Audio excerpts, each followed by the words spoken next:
Ladies and gentlemen, welcome back to an all-new episode of Hearthstone Power. Today I am presenting a new segment, the Hearthstone News Update. While I am not releasing these in any sort of pattern, expect to see them pop up occasionally as I cover rules clarifications, card reveals, etc. Yesterday was quite an informative day, as the newly crowned Hearthstone Community Manager, Zariah, took to the forums to address some rules clarifications. At this point in time, we can speculate that the largest project on the table for the design team is that of rules definitions. When compared to Magic the Gathering, the text on Hearthstone cards appear to be much simpler. However, it is vital that the rules be executed properly and that no ambiguity exists between the card effects. This is a huge challenge, which is why we see questions turn up every day on the forums asking, what happens if I play card A followed by card B? Will X happen? Thankfully, Zariah swooped in yesterday to clear some of it up. Let's look at a situation regarding Shieldbearer, a 0/4 minion that has Taunt and Enrage. A simple question was asked. Can Shieldbearer attack? You might think you could run him into an enemy minion with low attack, so that he would take damage, hence becoming enraged. Zariah responded simply with, minions with 0 attack cannot attack. This is an important rules detail that changes all sorts of strategies. Let's pretend for a minute you have a minion in play that has Death Rattle, draw 1 card, and has 1 attack. Say the opponent plays something that lowers that minion's attack to 0. You have now lost the opportunity to slam this Death Rattle minion into another enemy minion in order to draw a card. The next clarification is one that is dear to my heart.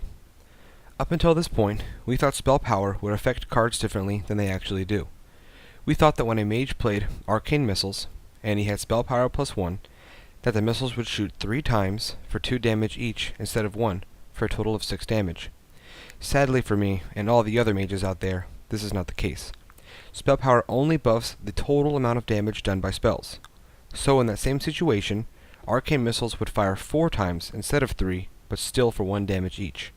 This results in a total of 4 damage instead of the 3 it would have done without spell power.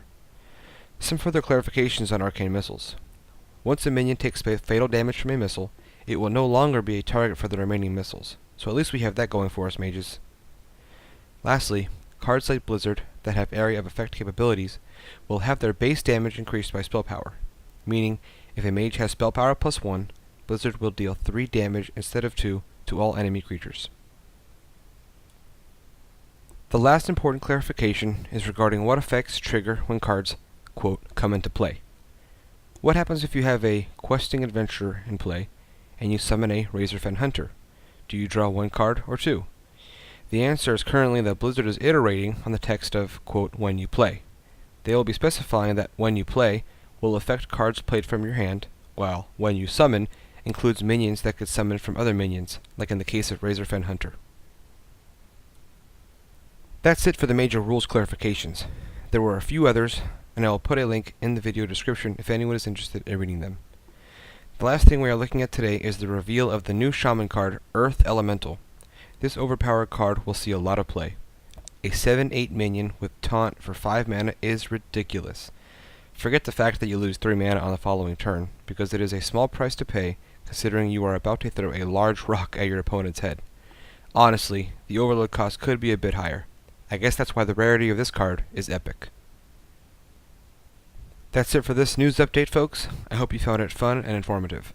Please like, subscribe, and leave comments if you enjoyed it, or if you want to offer me any feedback. As always, thanks for joining me. Time to Hearth out!